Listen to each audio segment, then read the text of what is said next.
Max Lawton is a translator, novelist, and a musician. He received his BA in Russian literature and culture from Columbia University and his MPhil from Queen's College, Oxford, where he wrote a dissertation comparing French writer Céline and Dostoevsky. He has translated many books by Vladimir Sorokin and is currently translating works by Antonio Moresco, MPhil, Lenz, and Celine. He is writing his doctoral dissertation on phenomenology and the 20th century novel at Columbia University, where he also teaches Russian. He translates from French, Russian, Italian, German, Spanish, and Turkish into English. Max is also the author of a novel and two collections of short stories, currently awaiting publication. He is a member of four heavy music groups. In this episode, he spoke about his love for reading, about transgressive literature, Russian author Sorokin, and his upcoming translations. Thank you for accepting our invite, Max. Thank you. Thank you for having me. To begin with, tell us about your journey as a reader. Yeah, as a reader, I think I started out being entranced by books I couldn't understand, which probably makes a lot of sense. So I remember when I think I tried to read Gravity's Rainbow in middle school and secondary school, which was way too young. And I think I just ran my eyes across the words, as they say. So I really liked horror novels when I was a little bit younger than that. I loved Stephen King. I liked Clive Barker. I liked Cirque de Freak, this really bad series about a kid who's turned into a vampire and then joins a traveling freak show. But then, like growing up, I very quickly wanted to move on from that stuff to stuff that was way too difficult. So like I heard someone talking about Ulysses on the radio when my parents were listening to NPR. I got a copy of Ulysses and then I went, what? I can't possibly read this. This is much too difficult. So I think it was like I liked things that were a little bit inappropriate or transgressive. So like Fight Club, I liked a lot. Chuck Palahniuk. And then Bret Easton Ellis. I was actually just on his podcast. I loved his books very much, especially because I wasn't really allowed to read them. So, for example, I remember checking out Train Spotting. I checked it out from the public library and hid it under my bed. And I would just take it out and read 10 pages when my parents weren't around and hide it back under my bed. So I think I always liked things that were difficult and inappropriate simultaneously. I think that was my journey as a reader, which makes a lot of sense if you then look at the stuff that I'm working on now, which is a lot of stuff that's either or both difficult, either difficult or inappropriate, or difficult and inappropriate. Is there any particular book which changed you as a reader? I mean, into an involved reader and changed the way you looked at literature. Brothers Karamazov is the one I always talk about because I think it changed. I read it because in Elementary Particles, Michel Houellebecq says that the end of the book always makes him cry. So I thought, Michel Houellebecq is such an evil, pervert. I wonder what could make a guy like this cry. So I read the book and, the depth was shocking because American literature can be deep sometimes, but often not quite as deep as that. So I think that was a book that sort of almost was such a different world. It felt like science fiction, but at the same time was, I don't know, just something about it really struck a chord. And I think a lot of people have similar experiences of Russian literature from the 19th century in particular. The sad thing about Russian literature is it was so good in the 19th century that it was okay in the 20th century. And that's why Vladimir Sorokin, who I translate, he's such a wonderful writer, but I think he's one of the last standing Russian greats. In general, I think Russian literature really suffered throughout the 20th century. And Vladimir actually, in his new novel, which hasn't even been announced yet, actually, but in his new novel, he compares Soviet literature to Special Olympics, in which people intentionally cut off their own limbs and then compete. But yeah, so Brothers Karamazov really struck a chord and opened the door to Russian literature and to really 19th century Russian literature. So I read all the Dostoevsky Doorstoppers, Anna Karenina, War and Peace. That's what made me study Russian literature, got me into Sorokin. But then Welbeck was also another one where I remember thinking that I couldn't believe a book, specifically the Elementary Particles, could be so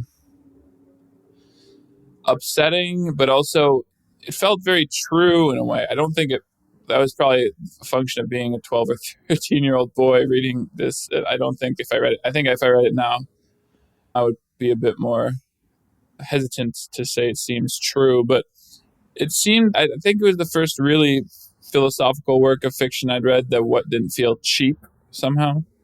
Mm-hmm. And then, of course, Bret Easton Ellis's American Psycho and Glamorama, because they just took stylization to another level. And it was really like Chuck Palahniuk is not really a stylistically interesting writer. So I'd read Fight Club and Choke, and it was very funny because I could tell my dad the plots, and he would go, "Oh, you shouldn't be reading that." But it wasn't like particularly well written. It's just short paragraphs that are like, tick, tick, tick. Whereas Bret Easton Ellis is really a masterful stylist.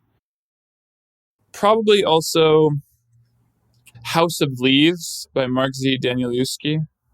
The interesting thing is he has done such strange and not very good projects since that it's taken the shine off of that book a little bit. He tried to write a 27-volume novel about a cat called The Familiar that he had to cancel because it was really expensive and the publisher it wasn't selling well. He wrote like a weird prose poem. So he's someone who, it's funny when someone writes one book that strikes a chord with so many people and then isn't really able to follow that up. And of course, Stephen King, who at the time I loved, and then I thought, oh, he's a very bad writer, blah, blah, blah.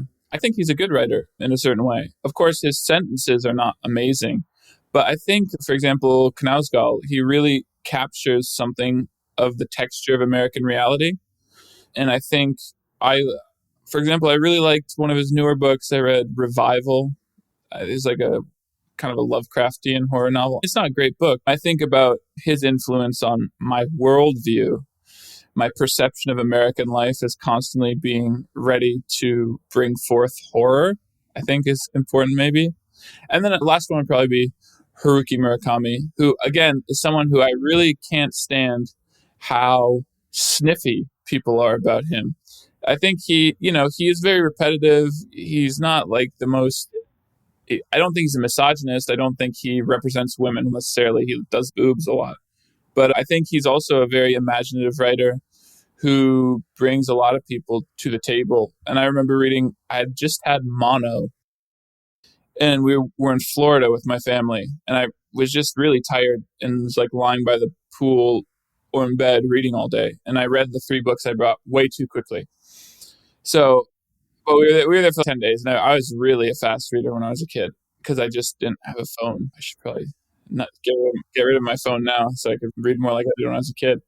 And we went to a bookstore in Florida, and the woman working there recommended Kafka on the Shore, which is a crazy thing to recommend to 12-year-old, 13-year-old, because it's there's a lot of saucy stuff in there. But I remember it very clearly. There's like an orange highlighter thing across the pages, across the outer edge of the pages. And my copy I had when I was a kid has disappeared, which is funny. I don't know. It's not important. Obviously, I'm a little bit of a book fetishist. But yeah, so that was something that I think after that I read all of Murakami's books, and I think I really do still like something about him. I'm excited to read his new book. I'm probably going to read it in German because it'll be out in German probably very soon, and in English in 4 years. The German translators are just amazingly fast. But yeah, and I really find it stupid that people are so dismissive of him. He's not a perfect writer. He's not one of my favorites anymore, but I think he's got something very good about him, and I think he taught me something about pacing by way of non-pacing. His books are like being in a video game with no goal, where you're just walking around in an open world. I like that. Yeah, that's the stuff that got me started. See, to be able to speak and read is one thing, but the ability to effectively translate is totally something else. That too in so many languages. Basically, I was born in Brussels. I grew up speaking, and I had a French nanny. I spoke French when I was a baby, and my mom kept speaking French with me when I was little. That really helped being bilingual growing up. Then in America, of course, everyone speaks Spanish. Or not everyone, but there are a lot of Spanish speakers in America. So I learned Spanish in high school. There are pretty good Spanish programs. In general, the foreign language programs at American high schools are not particularly good, but the Spanish programs are okay because there are just so many Spanish speakers. So I learned Spanish in high school, and then in college, I taught at a French immersion camp and a Spanish immersion camp / school for little kids, where you're contractually obligated to speak to the kids in only French or Spanish.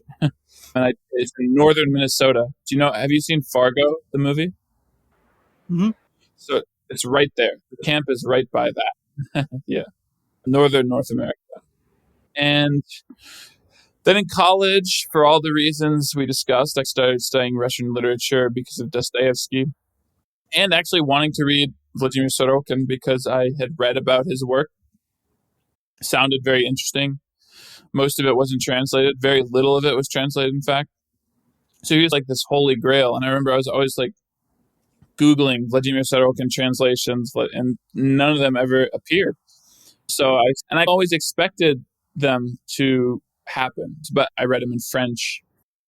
And a lot of them were translated into French, but not too many. So like the short stories were all missing, some of the weirder novels. And one of the translations is really screwed up into French. Marina's 30th Love by Sorokin is meant to have this section at the end. So basically it's a story of a woman who can't have orgasms with men. So she's a dissident lesbian. Then she eventually has sex with a factory party commissioner, I think. And this guy is like a really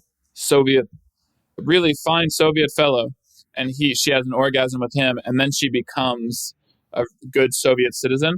And the last 200 pages are just word salad from Pravda, the newspaper.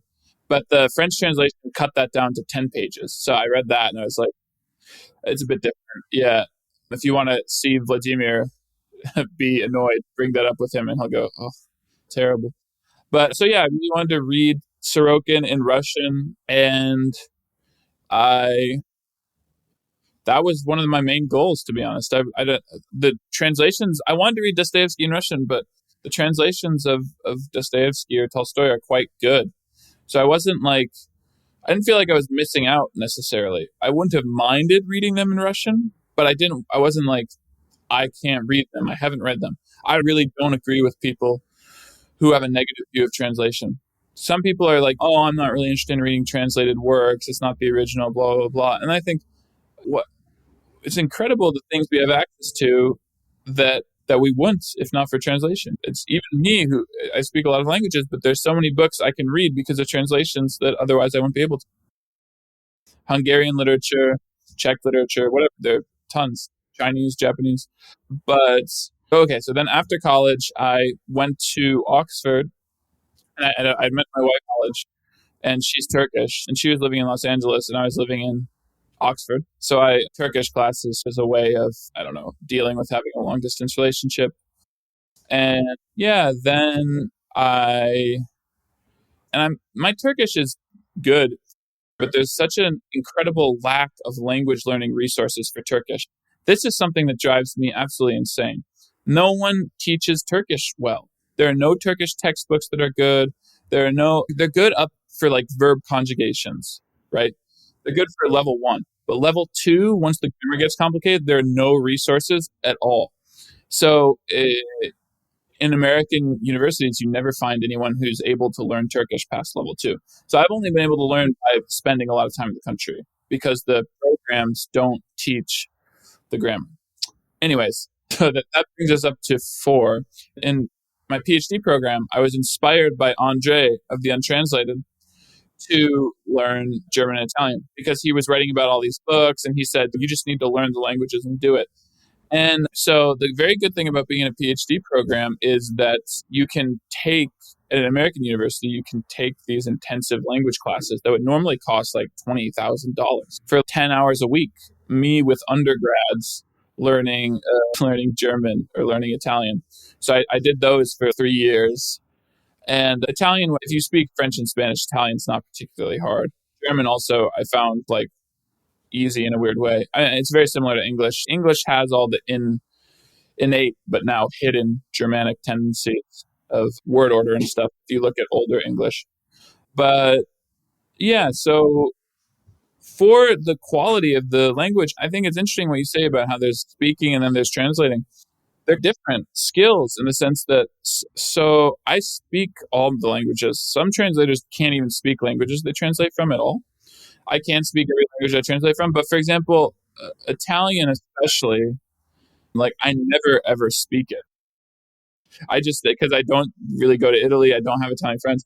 I would like to speak it more. So my speaking is very rusty, but I read like very fluently. I read Italian, and for example, so I read Italian much faster and much more easily than I read Turkish, but I speak Turkish much more fluently, but I probably speak Turkish a little bit more strangely because the grammar is so different.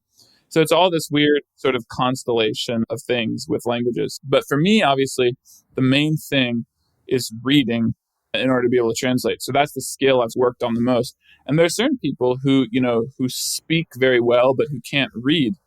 Especially you'll see that among Europeans who spend a lot of time in other countries, but who aren't big readers. They might sound quite convincing in French over a dinner table conversation, but then you hand them Celine and they go, I can't read this. So yeah, I think they're just different skills. And I think the big one I have is reading, which isn't to say I don't work on my speaking. I don't want to work on my speaking, but particularly and also German is a problem because when you go to Germany, and this everyone knows who is a German learner, when you go to Germany, basically everyone speaks perfect English.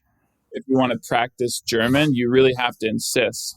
And the way I used to do this would be to say that I'm Russian. Not so good anymore, necessarily. You want to pretend you don't speak English. But now I just insist. Go, if you don't mind, let's speak German. I want to practice. Next one is about choice of books to translate. How do you find them? Because the kind of books that you choose to translate are rare and quote unquote not really mainstream stuff. So Sorokin is very mainstream, actually, interestingly. In Russia, people stop him in the street and ask to take pictures. He really is famous. He's on big TV shows. He's on a prank TV show in Russia. The Russian Punked, they did a prank on him where he has a famous short story where a girl named Nastya is cooked and eaten by her family. And on the prank show, the idea of prank is he's being interviewed for German TV. And a woman comes up to him and says she has the same name as Nastya from the story and wants to throw a cake in his face. But simultaneously, there's been another guy who says his name is also Vladimir Sorokin and throws the cake in the other guy's face. And Vladimir is going, my God, girl, it's me. I'm Vladimir. But the other guy is covered in cake, and it's very funny. Vladimir is very famous. And I think he is reaching a degree of mainstream success in America, especially after Blue Lard comes out. I think he really will. Then for the other ones, I really just have to thank, not for all the other ones, but for most of the other ones, I just have to thank Andre of the Untranslated. So Andre is this Russian-speaking inhabitant of Eastern Europe, very mysterious fellow who is able to read in 7 languages, I think, or 8 maybe. Is he for real? Yeah, he's as real as can be. And he reads these incredibly long books, each of which taken alone is like 2 Gravity's Rainbows. And he writes reviews about them and proselytizes. He really gets other people interested in them and got me interested in these books that I don't think I would have heard about otherwise because they're not particularly well. Some of them are well known in their countries of origin. Some of them are not. So yeah, it's just I have a lot to thank him for. Then I'm doing Céline and Dostoevsky, who I guess I won't say the publisher, but I'm going to translate 2 books by them. Mm-hmm. And I wrote my master's dissertation on Céline and Dostoevsky, so I think that was pretty logical. So the Sorokin and Céline and Dostoevsky, okay, found those. But for the other ones, Andre, really, I owe him a big debt of gratitude for that. In your case, I suspect that once you really like a book, you will go ahead and translate it so that you get to spend more time with it. Yes, that's very smart. That's exactly right. Actually, in fact, it's pretty much that, but it's a tiny bit more complicated. You read a book in a language that is not your best language, right? So I read a book in Russian, say, and then I go, oh, I really want this to exist in a way that I understand it fully. So you take something that you don't understand 100% and you make it something that you do. That's the trick of translation, I think. You get to go, and that's why I like difficult books too, is you spend all this time with it to go deep and to understand every corner. And so by the end of the translation process, I'm going to know every single word in this book. I'll have looked up some of the same words 10 times because they're just bugging me. It's always, I'll realize, oh, I've already looked this up because it just doesn't really work. But it's filming every weird corner in a house for 20 hours. So you really get to know the book very well. Yeah. I wanted to ask you about your translation workflow, but now I want to ask you about your reading workflow. What is your reading workflow? It changes a lot, to be honest. Obviously you read more slowly in foreign languages. So if I'm reading a hard book in a foreign language, it kind of screws up the workflow. But then right now I have a big list of books I'm reading with one of my professors from college who I have a book club with. And it's going to be very fast because I'll tell you what we're reading this winter. Some rereads, some books we've already read. MPhil, we're reading The Confidence Man, Pierre and Clarel. Then we're going to do a couple Conrads, Nostromo and Under Western Eyes. We're going to read Nathaniel Hawthorne's complete short stories. We're going to read two very strange Henry James novels that people don't generally read, The Awkward Age and The Princess Casamassima. Then we're going to reread The Recognitions and J.R. by Gaddis, read V by Pynchon, Tom Jones, the famous picaresque. Then we're going to reread Ezra Pound's Cantos, Zhukovsky's A, and then Zhukovsky's book about Bottom as a way to then read Bottom's Dream. So we're going to hopefully get through all that 6 to 7, except for Bottom's Dream, 6 to 7 months of reading. So I try to read 30, 40, 50 pages a day, basically. And then, That's it. yeah, not that it adds up quickly. If you read 30 or 40, 50 pages, it's like finish a book quickly. If you're reading a 1,000-page book and you read 50 pages a day, it's 20 days. So it depends also. Like some books I'll read very quickly. Some books I get stuck in the mud with a little bit. So I was reading Thomas Mann, The Magic Mountain. I was reading that in German. And I like the style very much, but it's a very slow book. And I can't do this. It's killing me. I like the second half actually much more than the first. But the first half of the book is just so dull that I found myself, I don't know, dying as I read. So it changes a lot. During COVID, when I was living in New York, we were stuck inside all the time. I probably read 100 pages a day more. But now when you're translating a lot, I am not immune to the thing that I don't want to spend all my time reading after spending a long time translating. These books that you mentioned, some of them I have not even heard those names. Ones that I know that they are not easy reads. How do you approach them as a reader? Things that you don't understand, do you Google them? I would say for English language books, I pretty rarely look something up.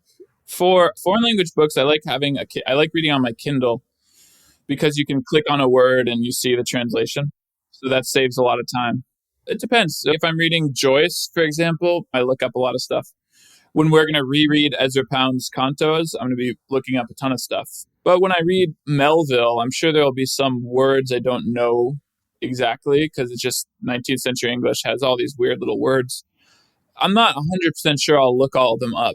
I always think about this, that in our native languages, we have a bigger, how do I describe it?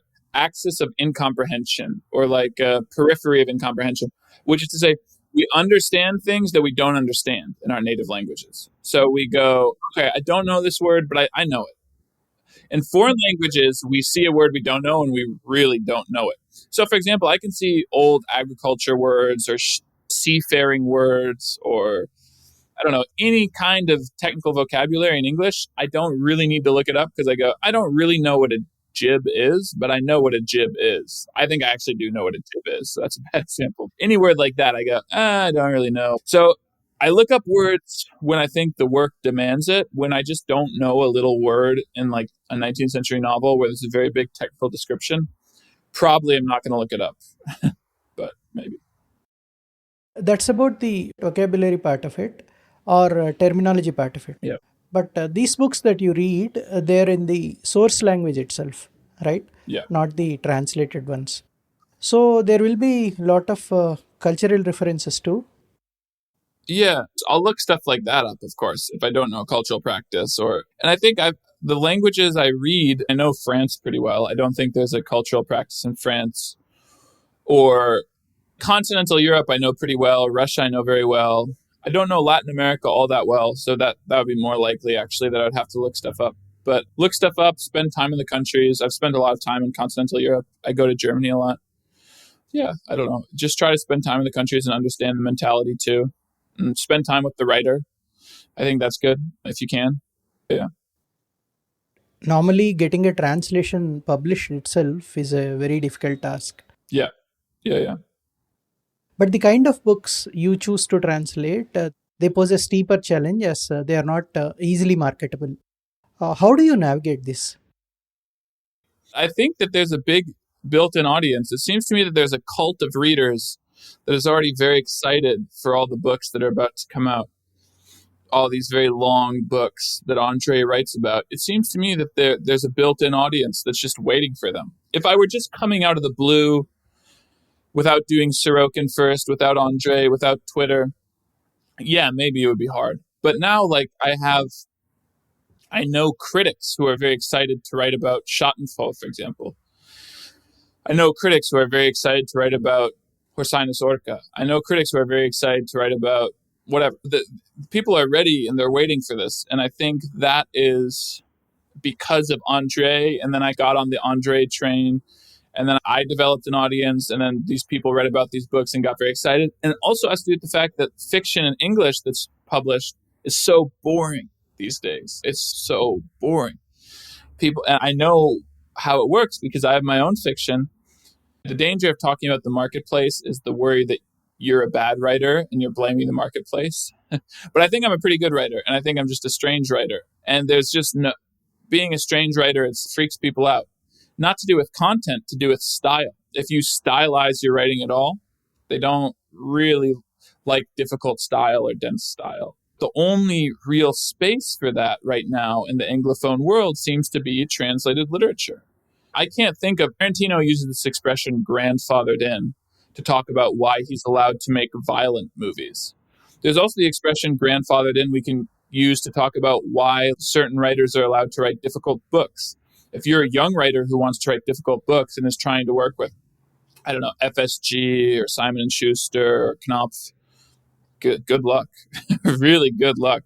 The idea of Don DeLillo, who wrote Americana, which is not that good of a book, I don't think, and was published, and they were like, we'll stick with you. I think Don DeLillo wrote bad books for 10 years before he finally figured it out.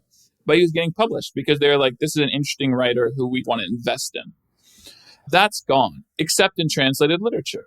Interestingly, people, if you go, oh, I've got this 1,000-page book with a 200-page sex scene and it's plotless and it's Hungarian, people will go, wonderful. But if you said it's American, people will go, nah, don't want it. No, thank you.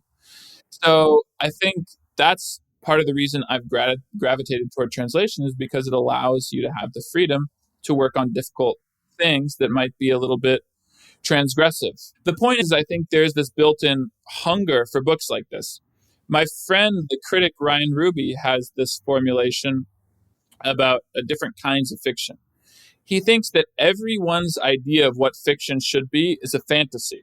There's no idea of fiction, right? There's no one fiction. So if I say Proust is the best, I don't think that, but Proust is the best. That's a fantasy, but I should be allowed my fantasy, and I should be given a space in which to publish the fiction that responds to that fantasy. Everyone's vision of literature is a fantasy, and they should be given a space to publish that and share that, whatever else. So I think that's really true. Everyone's vision of literature should be given a space. And I think that for some reason, difficult, crazy books are really denigrated a lot. And it's, oh, that's bro lit, blah, blah, blah. Okay, fair enough. But I think there's a built-in audience for it. I'm not going to even say they're the best. I'm just going to say I like them. I think other people like them. Just give us a little space to do our thing. I'm not going to, and that's basically, I like Ryan's thing because it just is a way of saying, let's let everyone do their thing and we can all have a space. But because there has been so little space afforded to books like this in the Anglophone world for the last little while, I think that there's a big hunger for it. And I think readers like me want books. I would love it if FSG put out a book that was like, no, FSG has put out books like this. They put out parallel stories. They put out 2666. But the thing is, it's all literature and translation. It tends to be. That's so difficult and crazy. So, yes, I think there's a built-in market for this stuff. I think there's a built-in audience, and I think people want more of it, basically. Yeah. Sometimes even getting translation rights itself is pretty difficult. For example, the one you wanted to translate, the novel Disconnected, the Turkish novel. Oh, man. So there's still some question about whether this will happen. This book is let me give some background. It's the most famous Turkish novel of all time, I think, other than maybe something by Orhan Pamuk, you could argue is more important. But I think this is probably the most significant. It's somewhere in between Ulysses and The Catcher in the Rye. It's difficult like Ulysses. Yeah, it's difficult like Ulysses, but it has the emotional core of The Catcher in the Rye. And so basically, the book is dedicated to a woman named Sevin Seydi, who is also a character in the book and was a muse to Oğuz Atay when he was writing. And she got excited about this and did a translation. I guess when he was dying, he said to her that he wanted the book to come out in English. So she had gone to Oxford, I believe, and then moved to London. She married an Englishman and translated the book. You can, of course, translate into your non-native language, but you have to be careful and you have to listen to native speakers when they tell you stuff about correctness, right? Because style is one thing, but just it shouldn't be in a broken idiom of the language, unless it is in the original. So basically, the translation is in broken English, I guess one would say. It might be of some historical importance in a certain sense, because she would be very good on details, right? She would be a wonderful person to have to ask about what was he thinking of here? What could this be referring to? But the style for a book that is constantly weaving between styles, you really need to be precise with your English. So she shopped this translation around to a bunch of publishers, and no one wanted it because it's problematic. Then she and her husband founded a vanity press to put out 200 copies to try to maybe get publishers interested that way. I'm not sure. And that didn't get publishers interested. And there was I was involved in maybe editing the book. I was asked to edit the book, and I said, it should probably be a new translation, but okay. I'll co-translate maybe, or I'll edit. And the edits weren't accepted. It was a way to basically keep her name on the book and make them happy, but have me try to fix it stylistically. They didn't want that. Then I hooked up with the guy Ralph Hubble, my good friend, who's done a brilliant translation. You should interview him too. He's done a brilliant translation of Oğuz Atay's short stories. And they're coming out from NYRB next year, introduced by Merve Emre, Waiting for the Fear. So he and I hooked up, and we decided that we wanted to really make a push to do this book and we had an offer from a very good publisher. And basically what happened is the day after the publisher emailed the agent of the estate, this Turkish academic started attacking us on Twitter and writing all these crazy stories about us that weren't true, like attacking us very personally. And he was working for them. So it's very strange. And like Eventually, this exploded so much that there were stories in Turkish tabloids. Turkey, it was quite a big thing, and everyone knows about it. Everyone knows the story in Turkey. It hasn't resolved yet. We haven't gotten a definitive answer. The thing is, we don't even really know who's making the decisions exactly. It's a very strange situation. We had all these meetings when we were in Istanbul this summer, Ralph and I did, and we could never figure out who was saying no. So we met with people and they said, no, they're saying no. Then we met with those people and they said, no, they're saying no. Then we met other people and they said, no, they're saying no. We'll see what happens with that. Right now, it seems to be on the rocks, but I'm hopeful. It's such a good opportunity. The offer from the publisher is not going away. So until they say a full no, I'm hopeful it will happen. I think we can. And the thing we were thinking about was having like an ebook, allowing the possibility for there to be an ebook of Sevin Seydi's translation. If people want to see what you did and judge it against ours, that's just fine. We're very confident in our translation. So yeah, I think we don't, like with Ryan Ruby's idea, there can be a space for every kind of what literature is. There can be a space for both translations, and one doesn't need to kill the other, basically. You translated most of Vladimir Sorokin's works, the Russian author. He is into transgressive literature. Please talk about transgressive literature.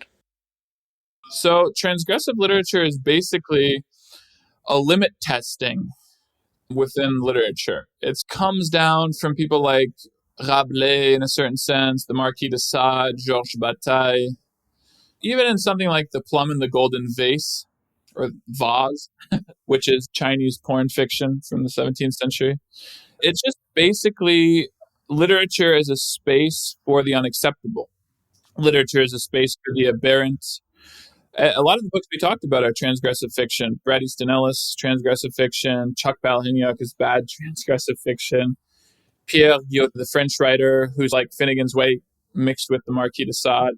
One of my good friends, Blake Butler, wrote this crazy book, 300 Million, which I read when I was in college that blew my head off, and it's so cool. We're friends now. He's very transgressive. It's just like using literature as a space where you can write about whatever you want. Vladimir has a very famous thing he says, which is, it's not painful for the letters. It doesn't hurt the letters. So you can write whatever you want. It doesn't hurt the letters, right? So Therefore Hearts, for example, his novel is a very transgressive book. It's testing the limits of what Soviet ideology meant by way of bodies. So the theory of Vladimir's books is that you're taking the logosphere and pushing it down into bodies. So he has a funny parody of Dostoevsky in Blue Lard, where Dostoevsky's idea of unity is represented by people sewing themselves together, human unity. I think transgressive fiction can be a lot of things. I think people say the Marquis de Sade is also doing the same thing in his books, that he's parodying liberal ideas of the time with bodies. I think that's a little bit less tenable of a thesis, in the sense that the Marquis de Sade was a perv. Vladimir is like a family man. But so transgressive fiction is just, I would say, limit testing by way of extreme content. And it's also a tradition. French literature has a lot of transgressive literature. French people are such pervs. It's awesome. They like respectable books, which will be just like craziest sex thing you've ever read.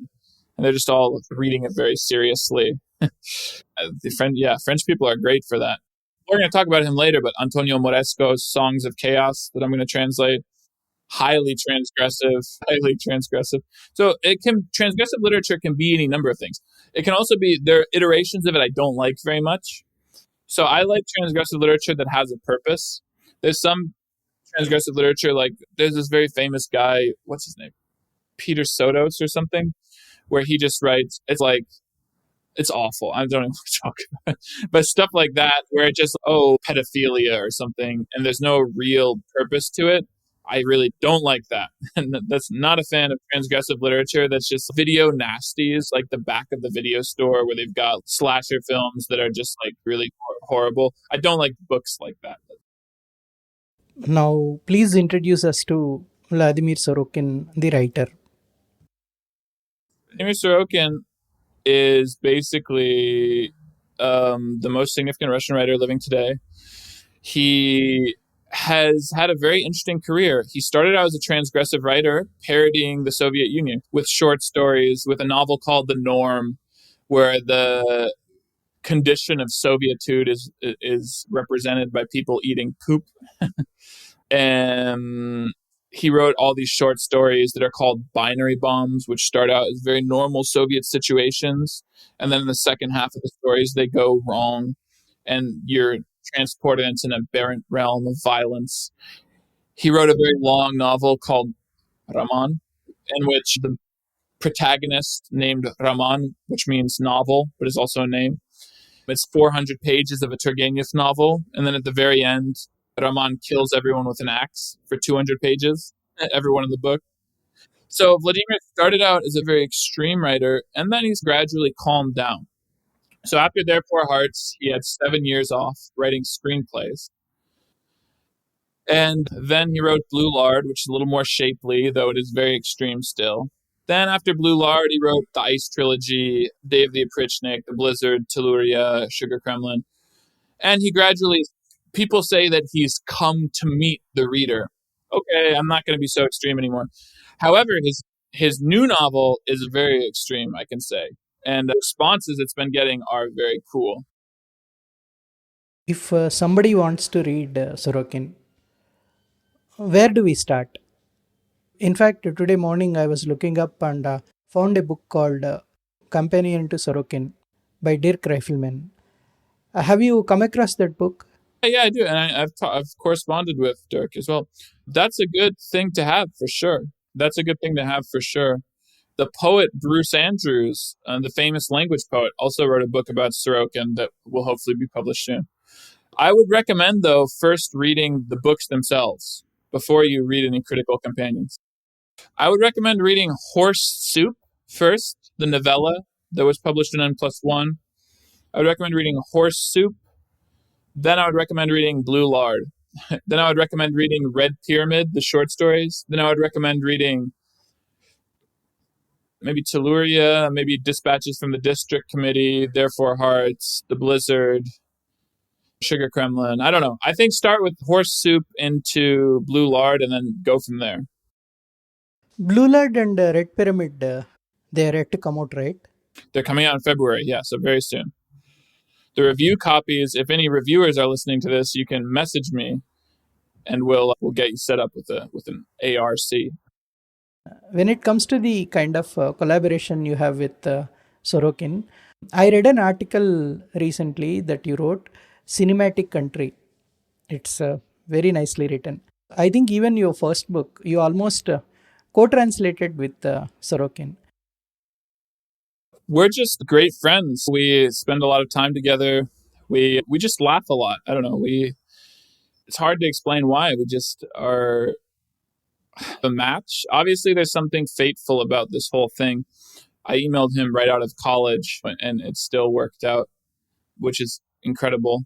Yeah, it's hard to describe. You get a good sense of it in the article. We just hang out and do silly things and we've said it before that when we spend time together, we always end up in situations that feel a little bit like a British comic novel from the first half of the 20th century. So just like these little jams. And we always have a great sense of humor about everything. And I think a great thing in life is when you find people who you see the humor in the world with. And Vladimir and I when we're together, we see the humor in the world very much. And we just laugh at little things. So I think he's an incredibly sweet man. And I think our rapport is built around just shared goals, shared interests, having spent a lot of time together, and then something ineffable that's just the luck of finding someone who you really like, basically. So, how do you go about it when you start translating his book? He gives me comments on the finished version, but I wouldn't say he doesn't send me a marked up version of the manuscript or anything. So I just do 2,000 words a day and translate them, do a few polishes, check it over, and then send it to him and he reads. And then usually he'll have a few comments about specific vocab and say, oh, this is more like this a little bit. But for the most part, he likes the work I do very much. And he's just excited to read his books in English. He likes reading them in English. Now we will talk about your ongoing projects one by one. First one is, of course, Blue Lard by Sorokin, which became famous for its intimate scenes between Stalin and Khrushchev. This novel is very explicitly a survey of different Russian styles in literature and literary modes. You have classical Russian literature, you have a future which is based around Chinese, the language of which is based around Chinese words and neologisms. And then you have a Soviet past, but an alternate Soviet past where the notion of the people being free economically has been shifted into the realm of sexual affairs. So it's a very Sadian iteration of the Soviet Union. All of it is like limit testing. I wrote about this in my stupid dissertation I don't care about. That basically, by doing an alternate reality, Vladimir is testing what reality actually is. And there are other examples of books like this. So the novel Insatiability by Stanislav Vitkiewicz is quite similar to Blue Lard in that it presents an alternate reality to test what reality actually is. Gravity's Rainbow is doing something similar as well. For example, Khrushchev, who in reality was this very burly bald guy with a big, who was famous for always eating corn at fairs, like a peasant, in the book becomes Count, who is obsessed with torturing young men to death and who has long hair and wears a cloak. So it's like Hitler has long hair and shoots electricity from his hands. It's England that does the Holocaust, and England is nuked, not Germany. Everything is like shifted around in this interesting way. And it's a way of, by seeing what reality is not, perhaps you see what reality actually is. That's what I would say. Horsena Sorca, the Italian novel. And that's, of course, the Latin name for a killer whale. And this book is an incredible Italian novel filled with neologisms and Sicilian dialect that sort of is an odyssey. It's like the Odyssey, about an Italian navyman coming home during World War II, but then has all these very aberrant, erotic, physiological moments, many of which involve the dead bodies of fish. A lot of weird sex stuff, which I love, of course. It's just very difficult. It's written in this, it's a bit like, I tend to think that English has a more direct linguistic thing than the other languages I know because of Shakespeare and Pound. You can have the word as object you pluck up from the page. There's an earthiness to English as a literary language. This just might be my prejudice as a native English speaker, but it seems to me that English has this unique sort of presencing ability. But in Horsena Sorca, we have that as well. It's really a brilliant book. That should be announced soon, that who I'm doing it for and when it will come out. And I'm going to be working on it with Francesco Pacifico, who's a great writer and translator himself. And yeah, so that I'm very excited for. And that's one of the books that Andre discovered that is still famous in Italy. People know it. It's Italian with a lot of Sicilian, with a lot of untranslated Sicilian. And Sicilian is quite different from Italian. So that's the biggest challenge of translating that one. Yeah. Now the next one is Schadenfreude by MPhil Lenz. So Schadenfreude is an incredible novel. I would say the best German novel for a long time, since The Magic Mountain, maybe, even though I was just complaining about The Magic Mountain. So Schadenfreude is a book about a man who is imprisoned in this metaphysical space by the ghost of his father called Schadenfreude. The man is named Nobody. And he goes on, and he's forced in this metaphysical prison to write the book that you're going to read. The book called Schadenfreude. He is writing as you read it in this prison. And as he writes, he goes on all these weird adventures to medieval Düren, to his childhood, through books, through Hegel, through medieval executions. You're constantly traveling through paintings, World War II stuff. It's just, I have a very good draft of that. So I have a lot of beta readers, as we call them. And everyone is saying that this book is just going to be a huge phenomenon. They're so excited for it. I get messages every day asking to read it. And unfortunately, I've sent it to enough people for now. I don't really respond to them because I'm like, oh man. But people are really excited for this one. It's coming out in 2025, and the publisher, all these will be announced officially next month. Now, the French novel by writer Celine, Guignol's Band. Interestingly, you also wrote a paper comparing Celine and Dostoevsky.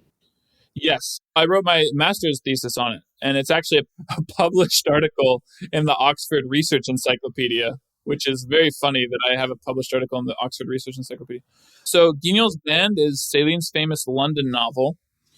It is 2 parts, and now both parts have been translated before by 2 different translators, and not very well, to be honest. And we're going to do it in 1 volume. I'm going to translate it, and I'm going to work with the great British writer Ian Sinclair, where I'm just going to give him a Mad Libs, where I'm going to say, underline certain words and say, hey, here we could use something like this. What do you think? And that's also going to be announced next month. I'm really excited for that one. I think it's Celine's best book, maybe, but it's really a good one. And I think it's going to be a great opportunity to show the true Celine. I like the Mannheim translations, but I think the advantage of doing a retranslation is you can really accelerate the extremity and push it. And I think there will be people will read it and go, wow, this is Celine we haven't heard before. This is a really crazy new Celine. And with Ian on board, Ian is one of my favorite writers, one of the great living English language stylists. That is really going to be a big one. And I'm doing some lectures in Paris about it next spring, actually. Antonio Moresco's Games of Eternity trilogy. Yeah, so basically this is Antonio Moresco is probably the greatest Italian writer, I think, of the last 100 years. And this trilogy is autofiction that becomes Sadian metaphysics. So it talks about his time spent in a monastery as a revolutionary, and then his writer's block and his inability to get published becomes the staging grounds for this Brian De Palma directed Bellatar simultaneously directing porno slasher insanity that's just so indescribably insane that then gradually becomes like a Dante Paradiso time suspended ending. It is one of the most incredible works of literature I've ever read, and it's going to be that's going to change. It's going to blow people's minds, I think, very much. So I'm really excited for that one. That's, I think, it'll be, again, all this is going to be announced next month. But this one is coming, I think, after Shot and Fall. That's the one I'm going to be working on next. Yeah. Now, before we get on to the paragraphs from Blue Lad, how do you evaluate a translation? It's hard, right? So on the one hand, you should just be evaluating based on how good it is, right? And on the other hand, you should probably be evaluating based on, I don't know, you should be evaluating based on how accurate it is. But if you don't know the foreign language, you can't tell how accurate it is. So you end up just evaluating it based on how good it is or how good the style is, right? So I think on the one hand, for me, it's like the Benjamin idea. Every work of translation represents a strange afterlife for a work of literature, and it needs to just be good. It's like a cover version, but it just needs to be good unto itself. On the other hand, it should be accurate, and if I speak the foreign language, I can judge that. But then on the other hand, I'm not really inclined to read a translation in any of the other languages from any of the languages I speak. So for books that I'm reading in translation with no access to the original, I just judge it based on quality of style, to be honest. And what other people say, I take into account. Yeah. Who are your favorite translators? My favorite translators are, I think the best translator who I've ever read is probably this guy who translated Astrophobia, the Sasha Sokolov, and he translated a bunch of other stuff too. Michael Henry Heim. He translated from 8 languages, incredible translator. Everything he translates is gold. And Astrophobia, that translation is just unbelievably good. Just unbelievably good. Ralph Mannheim, of course, is also a hero. I can't believe what a good translator Ralph Mannheim was. Even though his Celines are a little iffy sometimes, I think he's still an incredibly good translator. I've got to hand it to Constance Garnett, even though I don't always love her translations. She's the OG, so to speak. She did so much for the profession. John Woods, I think, or John E. Woods, the guy who translated Thomas Mann, recently passed away, and also translated Arno Schmidt, who I'm not crazy about as a writer, but the translations are just unbelievably good. Yeah, I think those are some of my favorites, more or less. Michael Henry Heim, he really was an incredible guy, an incredible character. There are a lot of funny stories about him as well. And I also really the translations of Laszlo Krasnohorkai done by George Sirtis. I'm not exactly sure how to pronounce it, but his translations of Satan Tango, The Melancholy of Resistance, they're really incredible. And yeah, I think that's more or less it. Finally, please read a paragraph from Sorokin's Blue Lad. First in Russian and then in English, please. Voila. This is Russian first. Тяжелый мальчик мой, нежная сволочь, божественный и мерзкий топ-директ. Вспоминать тебя – адское дело, рыб славы. Это тяжело в прямом смысле слова. И опасно для снов, для элгармонии, для протоплазмы, для скандхи, для моего виту. Еще сильнее, когда садился в трафик, начал вспоминать твои ребра, светящиеся сквозь кожу, твое родимое пятно монах, твое безвкусное тату-про, твои серые волосы, твои тайные цинцы, твой грязный шепот, поцелуй меня в звезды. That's the Russian.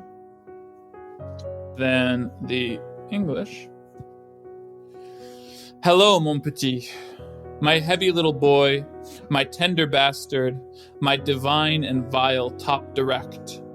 Remembering you, such infernal business, Ripslave, is heavy in the strictest sense of the term, and dangerous too, for sleep, for L-harmony, for the protoplasm, for the Sandhas, for my V2. Back in Sydney, sitting in traffic, I first started to remember. Your ribs glowing beneath your skin, your monk birthmark, your tasteless tattoo pro, your gray hair, your mysterious Jinji, your dirty whisper, kiss me on the stars. But no. There we are. Crazy. Thank you very much, Max. It's been such an enjoyable 1 hour or so. Thank you. Thank you for having me on. It's a pleasure.